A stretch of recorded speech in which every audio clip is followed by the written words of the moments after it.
তওবা সবসময় করতে হবে। নামাজ পড়ি, রোজা রাখি, ইবাদত করি, তারপরও কি করতে হবে? তওবা চালায়া যাইতে হবে। আমি এমনও লোক দেখছি কোমর বাঁধছে, বাঙালি মারামারি করবো, সুরিয়া তেলেছে, তোরে মাইরা আজকে তারপরে গিয়ে হজরত আসওয়াদ চুমা দিব। কি করবো? তোরে মাইরা এরপরে হজরত আসওয়াদে গিয়ে কি দিব? মানে তোরে মারলে যত বড় অন্যায় হোক, হজরত আসওয়াদে চুমা দিলে এটা কি হয়ে যাব?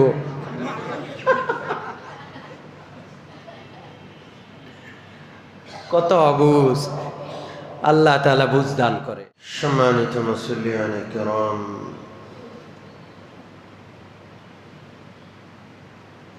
মানুষকে আল্লাহ রাব্বুল আলামিন অপরাধ প্রবণতা দিয়ে বানিয়েছেন। অপরাধের দিকে মানুষের ঝোঁক,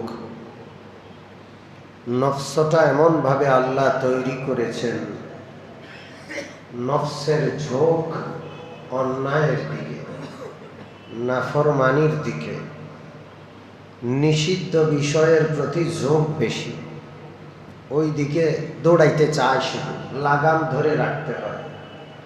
কি ধরে রাখতে হয়? লাগাম ধরে রাখতে হয়। এটাই পরীক্ষা।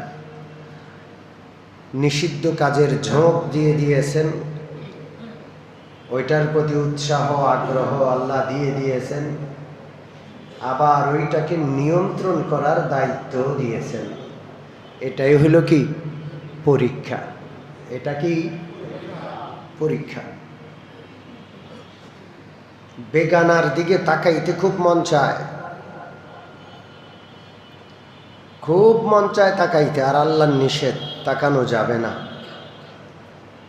এই মনের বিরোধিতা করে চোখের হেফাজত করতে যদি কেউ পারে, 40 দিন যদি কেউ বেগানার দিকে না তাকায়, আল্লাহ তার অন্তরে ঈমানের স্বাদ দান করে দেন। প্রত্যেকটা জিনিসের একটা স্বাদ আছে, মজা আছে। জিহ্বা ঘা হইলে, রুচি নষ্ট হয়ে গেলে মজা বোঝা যায় না। করোনার সময় করোনা হয়েছে, এর অনেকগুলো আলামত ছিল। একটা আলামত হইল জিহ্বার স্বাদ কি হয়ে যাওয়া। মনে আছে আপনাদের? না ভুলে গেছেন? করোনার একটা আলামত হইল কোনো কিছুতেই স্বাদ লাগে না। মিঠা জিনিস মিঠা লাগে না, তিতা জিনিস তিতাও লাগে না, জিহ্বাটা যেন একটা যন্ত্র হয়ে যায়। ঠিক তদ্রূপ আল্লাহু আকবার, আমাদের অন্তরকে, নফসকে কি করতে হবে? নিয়ন্ত্রণ করতে হবে। এটাই পরীক্ষা। কার পরীক্ষা? আল্লাহের পরীক্ষা। আমরা ঈমানের স্বাদ কেন পাই না? গুনাহ করতে করতে করতে আমাদের স্বাদ বুঝার যোগ্যতা কি হয়ে গেছে? নষ্ট হয়ে গেছে। এই জন্য গুনাহ থেকে বেঁচে গেলে ঈমানের স্বাদ যে পাওয়ার কথা, সেটা আমরা পাই না। এই জন্য আল্লাহর কাছে ঈমানের স্বাদ পাওয়ার দোয়া করতে হবে। ঈমানদার ঈমান আনবে, ঈমানের একটা মজা অবশ্যই আছে। নামাজ পড়নে ওয়ালা, রোজা রাখনে ওয়ালা, আমল করনে ওয়ালা আমল করবে, আমলের একটা কি আছে? স্বাদ আছে, মজা আছে। সেজদার একটা মজা আছে, রুকুর একটা মজা আছে, নামাজ পড়ার একটা স্বাদ আছে, তিলাওয়াতের একটা স্বাদ আছে। আল্লাহ যেন ইবাদতগুলোর স্বাদ আমাদেরকে দিয়া দেন। আল্লাহ যেন আল্লাহর মহাব্বতের মজা অন্তরে দান করে দেন। তো আমি বলছিলাম, এই অপরাধ প্রবণতা আল্লাহ আমাদের বাবাকেও দিয়েছেন। আল্লাহ নিষেধ করে দিয়েছেন, ওয়ালা তাকরাবা হাযিহি শাজারাতা, এই গাছের কাছেও যেও না। শয়তান এসে একটু নানা দিছে, শুধু বাস দৌড় দিয়ে চলে গেছে, নিষিদ্ধ বিষয়টা খেয়ে ফেলছে। অথচ তিনি আমাদের বাবা, মুরব্বী মানুষ। এক কথায় কি মানুষ? এই কামটা কে করছে? মুরব্বী করছে। ঠিক কি ঠিক না? মুরব্বী হইলে কি নফস থাকে না? না নফস থাকে? জোরে বলেন। অনেক সময় মুরব্বীরা আর পর্দা করে না, উনি বুড়া মানুষ, মুরব্বী হয়ে গেছে। মনে রাখবেন, শরীরের দিক থেকে মানুষ বুড়া হয়, মনের দিক থেকে বুড়াদের জওয়ানি আরো কড়া থাকে, তাগড়া থাকে। মনের দিক থেকে কেউ কি হয় না? বুড়া হয় না। কথা ঠিক কি ঠিক না? এই জন্য বুড়া মানুষদেরও শরীয়ত পালন করতে হয়। আল্লাহর বিধান, এর ক্ষেত্রে বুড়াদের কোনো ছাড় নাই। আছে? যাই হোক, হযরত আদম আলাইহিস সালাতু ওয়াস সালামের সন্তান আমরা। এই জন্য আল্লাহর নবী বলেন, কুল্লু বানি আদম খাত্তাউন। আদম সন্তান সবাই, আদম সন্তান প্রত্যেকেই গুনাহগার। আপনি বুঝেন না, আপনি যে গুনাহ করেন অজান্তেও অনেক গুনাহ হয়ে যায়। প্রত্যেক বনি আদম খাত্তাউন, গুনাহগার। ওয়া খায়রুল খাত্তাইন আত-তাওয়াবুন। আর সবচেয়ে উত্তম গুনাহগার ওই ব্যক্তি যে সবসময় তওবার উপর থাকে। আল্লাহ কিসের উপর? তওবা করতেই থাকে। একবার মুনাজাত কেরা এখন আর কয় যে আর 2-4 দিন লাগবে না, ওই সবে বরাতে করছি না, কথা কয় না, সবে কতরে করছি না মুনাজাত, চলবে এগুলো বললে?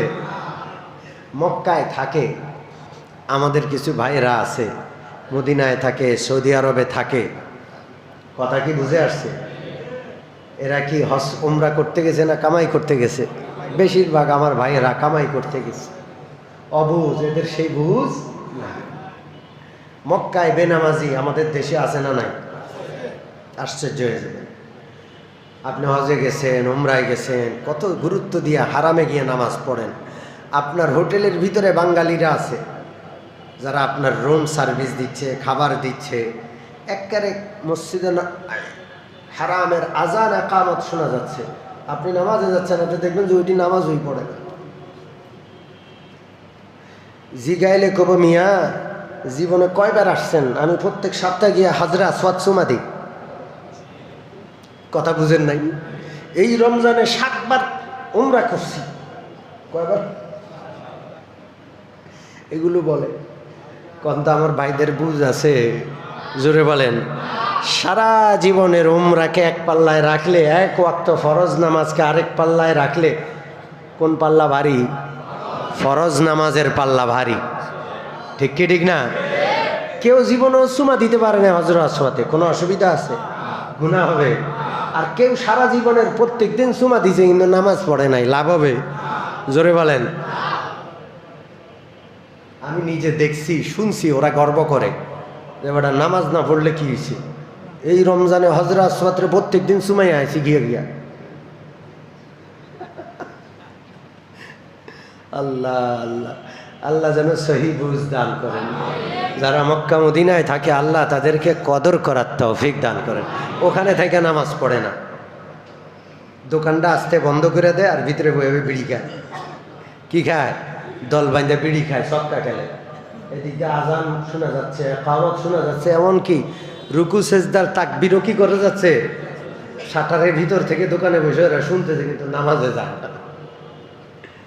আল্লাহ আল্লাহ, তওবা সবসময় করতে হবে। নামাজ পড়ি, রোজা রাখি, ইবাদত করি, তারপরেও কি করতে হবে? তওবা চালায়া যাইতে হবে। আমি অন্য লোক দেখছি কোমর বাঁধছে, বাঙালি মারামারি করবো, সুরিয়া তেলেছে, তোরে মাইরা আজকে তারপরে গিয়ে হজরত আসওয়াদ চুমা দেবো। কি করবো?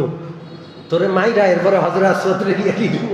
মানে তোরে মারলে যত বড় অন্যায় হোক, হজরত আসওয়াদে চুমা দিলে এটা কি হয়ে যাব?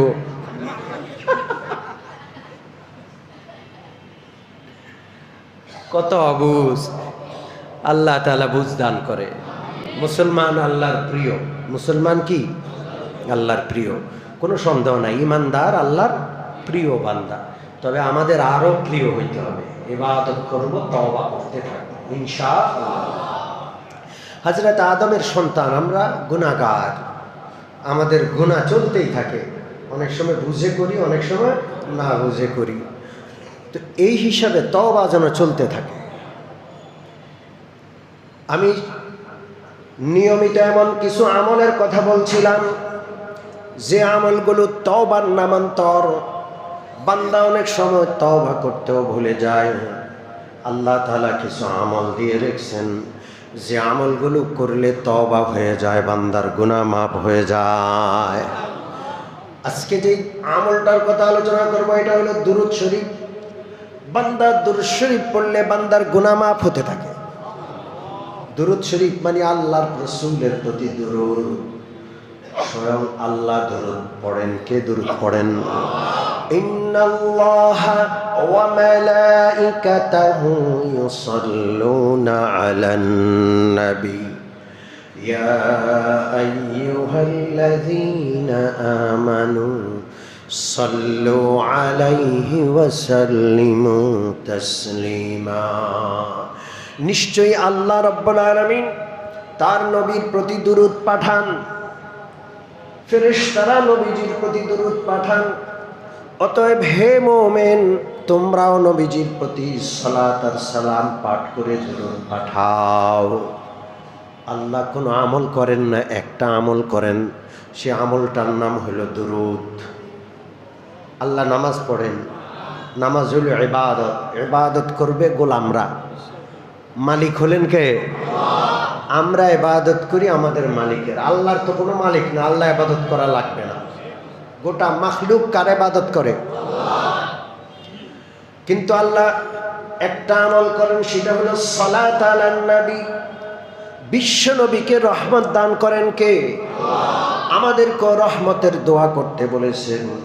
আল্লাহর ফেরেশতারা বিশ্ব নবীর প্রতি রহমত নাজিলের জন্য দোয়া করেন, দরুদ পাঠ করেন। ইয়া আইয়ুহাল্লাযীনা আমানু সাল্লু আলাইহি ওয়া সাল্লিমু তাসলিমা। আল্লাহ যে আমল করেন, ফেরেশতারা যে কাজটা করেন, তোমরা ইমানদাররাও একই কাজটা একটু করো। দরুদ পাঠ করবো ইনশাআল্লাহ। দরুদ পাঠ করলে কি লাভ হয়? নাসাই শরীফের হাদিস, বিশ্বনবী বলেন, মান সাল্লা আলাইয়া সালাতান ওয়াহিদা, যেই ব্যক্তি আমার প্রতি একবার দরুদ পাঠ করলো, সাল্লাল্লাহু আলাইহি আশরা সালাওয়াত, আল্লাহ তার প্রতি 10টা রহমত নাজিল করবে। একবার দরুদ পড়লে কয়টা রহমত? লাভ বেশি কার? জোরে বলেন। নবীর উপর দরুদ পাঠ করলে নবীর লাভ না উম্মতের লাভ? জোরে বলেন। উম্মতের, নিজের লাভ। রহমতের অভাবের কারণে সংসারে অশান্তি, ছেলে মেয়ের কারণে অশান্তি, এগুলো সব রহমতের অভাব। ব্যবসায় অশান্তি, ব্যবসা করে সুখ পাইলাম না, বাকি লইয়া গিয়া টাকা দেয় না। কথা বুঝেননি? ধোকাবাজি কইরা দোকান থেকে মাল চুরি করে লয়ে গেছে, পাশের দোকানদার হিংসা করে। কত সমস্যা জানেন? দুনিয়ার কামাই রোজগার করা এত কঠিন হয়ে যাচ্ছে দিন দিন, বলে বোঝানো যাবে না। এত প্রতারণা, এত ধোকাবাজি, এত হিংসা, কত রকমের সমস্যা। ট্যাক্সের সমস্যা, ভ্যাটের সমস্যা, ট্যাক্সওয়ালারা এসে ঘুষ চায়, ভ্যাটওয়ালারা এসে ঘুষ চায়। মানে কি যে করবেন, বৈধভাবে কইরাও আপনি শান্তি পাইবেন না। এত অশান্তি, সব অশান্তির পিছনে একটা কারণ আছে, আল্লাহর রহমত কমে গেছে। বউ কথা শোনে না, মেয়েটা কথা শোনে না, ছেলেটা কথা শুনে না, ঘরের ভিতরে কেন জানি অশান্তি। সব কিছুর পিছনে রহমত কম। আল্লাহর রহমত বাড়াইতে হইলে সবাই দুরূদ শরীফ পড়া শুরু করলে একবার দুরুদে কয়টা রহমত? জোরে বলেন কয়টা? বেশি বেশি দুরুদ পড়ব, রাজি আছি ইনশাআল্লাহ। ঘরে রহমতের অভাব হবে না, ঘরে রহমতের অভাব হবে না। 2 নম্বর, বিশ্ব নবী বলেন, ওয়াহুত্তাত আনহু আশারু খাতিআত, একবার দুরূদ শরীফ পাঠ করলে যেমন 10টা রহমত হয়, পাশাপাশি 10টা গুনাহ মাফ হয়। আর কি হয়? ওয়ারুফিআত লাহু আশারু দারাজাত, একবার দুরূদ শরীফ পড়লে 10টা মর্যাদা আল্লাহ বাড়ায়া দেয়। বান্দার আল্লাহর কাছে কিছু মর্যাদা স্তর আছে, কিছু কি আছে? এগুলোর প্রমোশন হয়, ডিমোশন হয়। ঠিক কি বুঝছেন নি? বিষয়টা বুঝছেন? গুনাহ করলে ডিমোশন হয়, আর দুরূদ পড়লে কি হয়?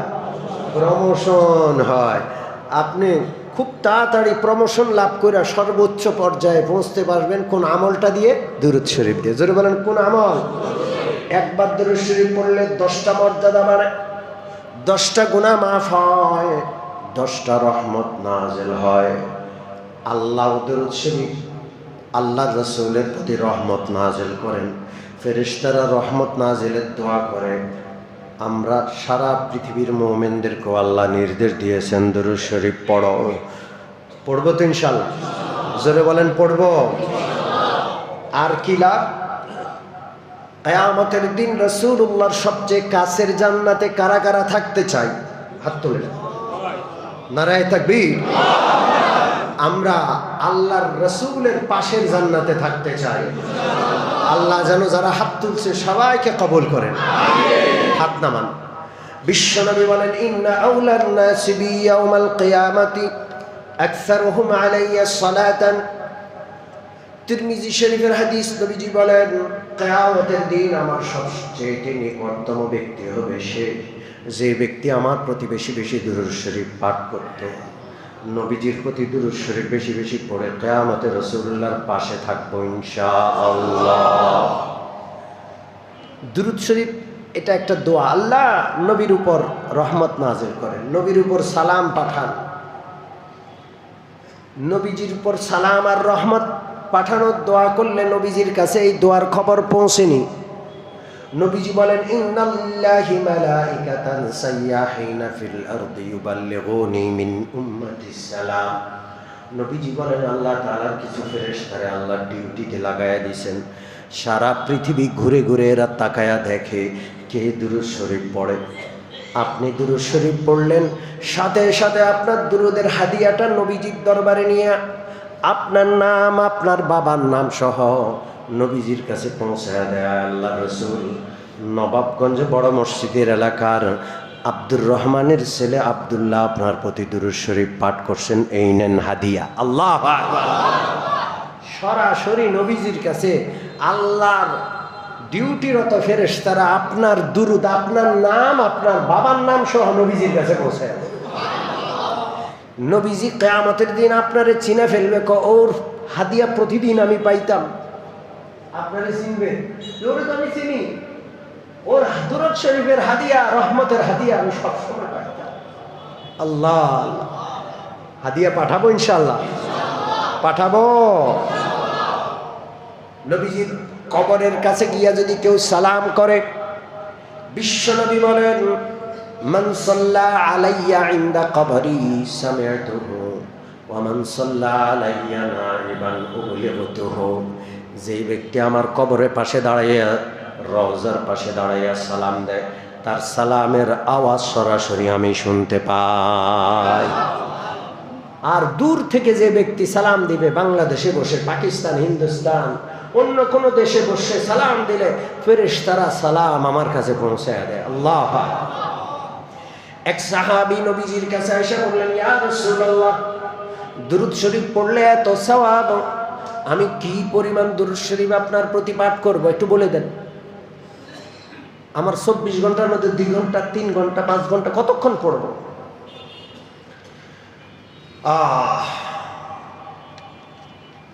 লোকটা বলে, ইয়া রাসূলুল্লাহ, আমার 24 ঘন্টার মধ্যে যদি 6 ঘন্টা 4 ভাগের 1 ভাগ শুধু দুরূদ পাঠ করি, কি বলেন কেমন হবে? নবীজি বললেন, খুব ভালো, কিন্তু যদি আরো বাড়াও আরো ভালো, আরো বাড়াইলে আরো ভালো। লোকটা বলে, ইয়া রাসূলুল্লাহ, তাহলে আমার প্রতিদিনের 4 ভাগের 1 ভাগ নয়, প্রতিদিনের অর্ধেক সময় 12 ঘন্টা, 24 ঘন্টার 12 ঘন্টা আমি দুরূদ শরীফ পড়ব। আল্লাহ রাসূল বললেন, খুব ভালো, যদি আরো বাড়াও আরো ভালো। লোকটা বলল, তাহলে আমি 24 ঘন্টার মধ্যে 16 ঘন্টা দুরূদ শরীফ পড়ব, 3 ভাগের 2 ভাগ। কয় ঘন্টা? জোরে বলেন। 16 ঘন্টা।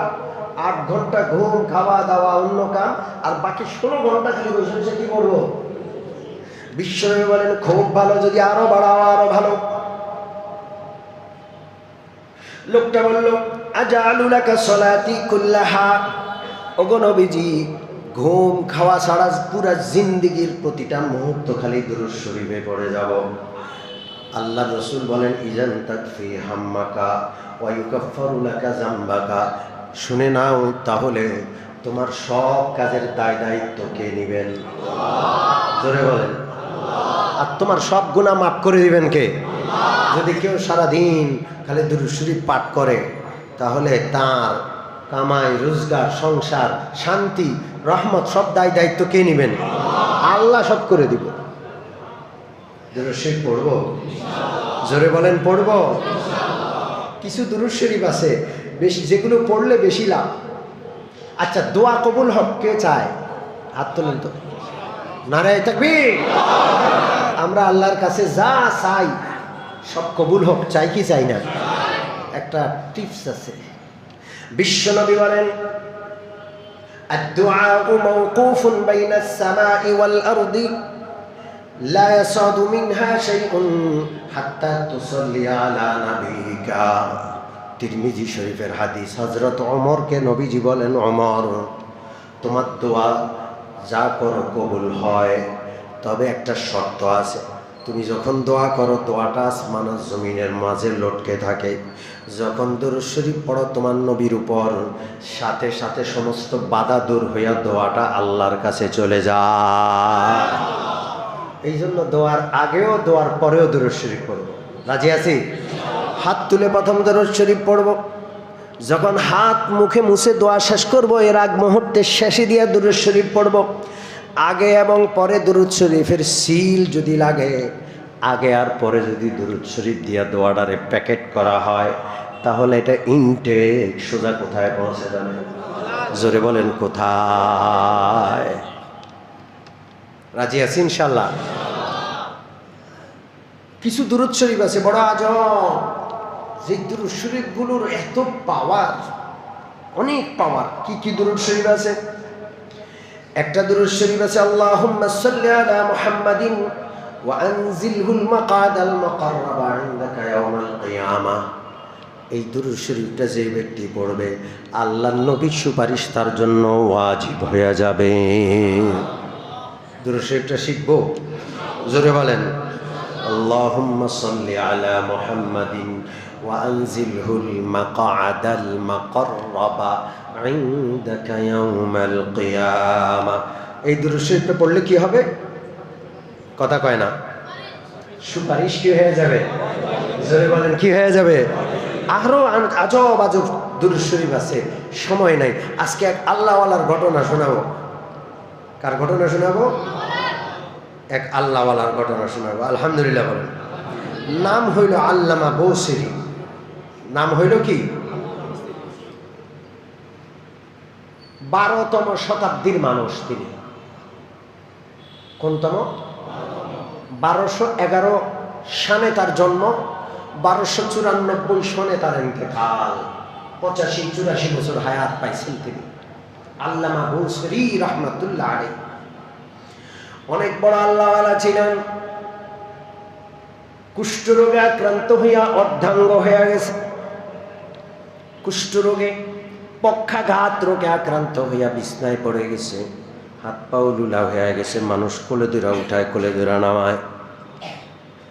এত অসুস্থ লোকটা ছিলেন অনেক বড় আল্লাহওয়ালা, কবি, আরবি ভাষার কবি। মনে মনে চিন্তা করলেন, জীবন তো শেষ, আল্লাহ নবীর নামে কিছু কবিতা লিখব। কবিতা কার নামে? আল্লাহ নবীর প্রশংসা, আল্লাহ নবীর দুরূদ, আল্লাহ নবীর মুহাব্বতে কিছু কবিতা লিখবেন, এটা মনে মনে চিন্তা করলেন। কথা কি বুঝে আসছে? আরবি ভাষার কবিতা অনেক সুন্দর। তিনি আজব রকমের কিছু কবিতা লিখলেন। দুরূদ শরীফ তিনি রচনা করলেন। এমন সুর, যে সুরটার অন্য কোনো জায়গায় নাই। কিছু সুর, কিছু স্বর আছে, স্বর, টন, স্বর। কবিতার সুরগুলো এত সুন্দর যে সুরগুলো আর কোনো কিতাবে, কোনো কবিতার নাই। মাওলায়া সাল্লি ওয়া সাল্লিম দাইমান আবাদা, মাওলায়া সাল্লি ওয়া সাল্লিম দাইমান আবাদা আলা হাবিবিকা খাইরিল খালকি কুল্লিহিম আমিন তাযাক্কুরি জিরানিম বিদি সালামি মাজাস্তাদাম আন জারামিন মুqlatin bidami am habbatir rihu min tilqa'i kazimatin aw mazal barqu fi zalma'i min izami fama li 'aynika in qulta akfufaha mada wa ma li qalbika in qulta istafhami biha yahimi ayahsabu as-sabbu annal hubba munkatimun মা বাইনা মুনসাজিমিন মিনহু ওয়া মুস্তারমি লাউলাল হাওয়া লাম তুরিক লাউলাল হাওয়া লাম তুরিক দামান আলা তালালি ওয়ালা আরিকতা লিযিকরিল বানি ওয়াল আলামিন। বড় আজব সুর। আমার উস্তাদ হযরত মাওলানা ইউসুফ সাহেব রহমতুল্লাহ আলাইহি উনি এগুলো যখন পড়তেন, এই সুরগুলো পুরা মজমা এইভাবে হেলতে থাকতো, নাচতে থাকতো, আর উনি কাঁদতে কাঁদতে বেহুশ হয়ে যেতেন। কাঁদতে কাঁদতে কি হয়ে যেতেন? এমন মোহাব্বত, এমন প্রেম, এমন ভালোবাসা এই আল্লামা বৌসুরী রহমতুল্লাহ আলাইহি আমার নবীর শানে প্রকাশ করছেন, যেটা বাংলায় প্রকাশ করা সম্ভব না। এমন আজব মোহাব্বত। এই কবিতাগুলো লেখার পর একদিন রাতে তিনি স্বপ্নে দেখলেন বিশ্বনবী রাহমাতুল লিল আলামিন তাকে বললেন, বৌসুরী তুমি অসুস্থ নাকি? আল্লামা বৌসুরী বললেন, ইয়া রাসূলুল্লাহ, এমন অসুস্থতা, নড়তেও পারি না, শোয়ার থেকে বসতেও পারি না, পাও তুলে দাঁড়াইতেও পারি না। ওগো আল্লাহর নবী, একেবারে আমার শরীরটা অবশ। নবীজি বললেন, তুমি এই অবস্থায় আমার মহাব্বতে কবিতা লিখেছ? আল্লামা বৌসুরী বললেন, ইয়া রাসূলুল্লাহ, সব কিছু শেষ, কিন্তু অন্তরে আপনার মহাব্বত জিন্দা। মহাব্বতের দিক থেকে আমি জওয়ান, বুড়া মানুষ, শরীর অচল হয়ে গেছে, মনটার মধ্যে যৌবন ভর্তি, আপনার মহাব্বত, আপনার ইশকে আমি পাগল। নবীজি বললেন, ওই কবিতাগুলো আমার একটু শোনাও। আল্লামা বৌসুরী রহমতুল্লাহ আলাইহি স্বপ্নে দেখেন তিনি এক একটা কবিতা পড়ছেন। রাসূলুল্লাহ কবিতাগুলো শুনে শুনে মাথা নেড়ে নেড়ে মজা নিচ্ছেন। মাথা নেড়ে নেড়ে নবীজি কি নিচ্ছেন? মজা আছে না? যারা গান বোঝে, গান শুনে, এরা গানের তালে তালে একটু, দুনিয়ার হারাম গান, ওরা যদি ওটার মজা বুঝে, রাসূলুল্লাহর মহাব্বত, এটা ইমানদাররা বুঝে মহাব্বত কি জিনিস। রাসূলুল্লাহর নামের উপর তো জান দিতেও রাজি আমরা, ঠিক কি ঠিক না? আল্লাহর পরে নবীর মহাব্বত ইমানের অংশ। আমাদের বাপ মায়ের চাইতে, সন্তান সন্ততির চাইতে, আমাদের নিজের জানের চাইতে আমরা রাসূলুল্লাহকে বেশি ভালোবাসি। তো সেই মহাব্বত কেমন মহাব্বত হবে? নবীজি মাথা নেড়ে তার কবিতাগুলোর স্বাদ নিচ্ছেন। কবিতা পড়া যখন শেষ হয়, বৌসুরী রহমতুল্লাহ আলাইহি চোখের পানি ছেড়ে দিয়ে কাঁদেন আর বলেন, ইয়া রাসূলুল্লাহ, আল্লাহর কাছে একটু দোয়া করেন, আল্লাহ যেন আমারে সুস্থ করে দেন। নবীজির গায়ে একখানা চাদর ছিল। খুশি হয়ে বিশ্বনবী রাহমাতুল লিল আলামিন নিজের গায়ের চাদরখানা আল্লামা বৌসুরীকে দান করলেন, তার গায়ে পরাইয়া দিলেন। বৌসুরী রহমতুল্লাহ আলাইহির যখন ঘুম ভেঙে যায়, উঠে দেখেন তিনি পূর্ণ সুস্থ হয়ে গেছেন। নবীজির দোয়া, নবীজির চাদরের বরকতে পূর্ণ সুস্থ হয়ে গেছে আল্লামা বৌসুরী রহমতুল্লাহ আলাইহি। তার কবিতাগুলো এখন আছে, শতাধিক কবিতা। এগুলোর বাংলা ভাষায়ও আরবি কবিতার বাংলা কবিতায় অনুবাদ হয়েছে। কি কবিতায়? কি কবিতার? আরবি কবিতার অনুবাদ হয়েছে। কি কবিতা? বাংলাদেশেরও বড় বড় কবিরা, আল্লাহওয়ালারা, নবী প্রেমিকরা তার এই কবিতাগুলোর বাংলা কবিতায় বিভিন্নভাবে এর অনুবাদ করার চেষ্টা করেছেন। এখন তো মানুষের নবী প্রেম কমে গেছে, জায়গায় জায়গায় নবীরে গালি দিচ্ছে। সরকারও কেমন বেশরম, বেলাজ। 90% মুসলমানের ভোটে, তাদের সমর্থনে যে সরকারগুলো আসে, আস্ত বেঈমান, মুসলমানদের ইমানের সাথে বেঈমানি করে এরা। শেখ হাসিনারে গালি দিছে, গালি দিয়া মন্তব্য করে জাহাঙ্গীরনগর ভার্সিটির এক শিক্ষক ফেসবুকে পোস্ট দিছে, শেখ হাসিনা মরে গেলেই ভালো, এত দ্বন্দ্ব, এরকম একটা পোস্ট দিছে। তার 7 বছর কারাদণ্ড হয়েছে। কয় বছর? জোরে কন। আমার নবীর দাম কিচ্ছু কম। জায়গায় জায়গায় অলিতে গলিতে গালি দেয়। কয়েকদিন পর পর মানুষ রাস্তায় নেমে নবী প্রেমিকরা মিছিল করতে হয়, পিটাইতে হয়, দাওয়াইতে হয়, স্মারক লিখে দিতে হয়, এরপরেও তারা গ্রেপ্তার করে না। কি আজব দেশ, কি আজব দেশ, আল্লাহর রহমত আসবে কোত্থেকে বলেন?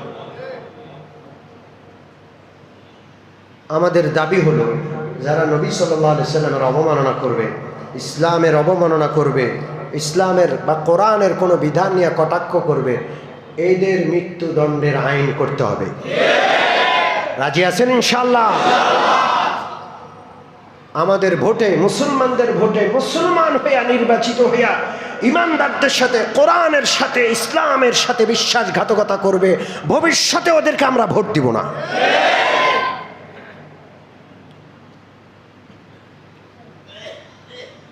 যাই হোক, হযরত আল্লামা বসুরি রহমতুল্লাহ আলাইহির এই কিতাবটা এখনো আছে। যদি কোথাও দুর্ভিক্ষ দেখা দেয়, যদি কোথাও মহামারী দেখা দেয়, ওই এলাকায় ঘুরে ঘুরে এই কবিতাগুলো পড়লে আল্লাহওয়ালাদের অভিজ্ঞতা হলো আল্লাহ তাআলা মহামারী দূর করে দেন, আল্লাহ তাআলা অভাব অনটন দুর্ভিক্ষ দূর করে দেন। আগের যুগে কোথাও মনে করেন এমন কলেরা দেখা দিচ্ছে, মানুষ খালি মরতেই আছে, দাফন করে শেষ করতে পারে না, তখন আল্লাহওয়ালারা বের হইয়া এই কিতাবটা লইয়া জোরে জোরে সুর করিয়া এলাকায় হেঁটে হেঁটে এই কবিতাগুলো পাঠ করতেন। দেখা গেল 2 দিন 3 দিন পাঠ করছে, আস্তে করে মহামারী দূর হয়ে গেছে। কারণ এগুলোর মধ্যে আল্লাহ রসুলের প্রশংসা, আল্লাহ রসুলের প্রতি দুরূদ, আর ওই দুরূদ পড়লে রহমত নাজেল হয় কোত্থেকে? আসমান থেকে। দুরূদ শরীফ পড়ব, গুনাহ মাফ হবে ইনশাআল্লাহ। আল্লাহ আমাদেরকে খুব বেশি আল্লাহ নবীর প্রতি দুরূদ শরীফ পড়ার, নিজের গুনাহগুলোকে মাফ করানোর তৌফিক দান করেন। আমিন ওয়া আখিরু দাওয়া।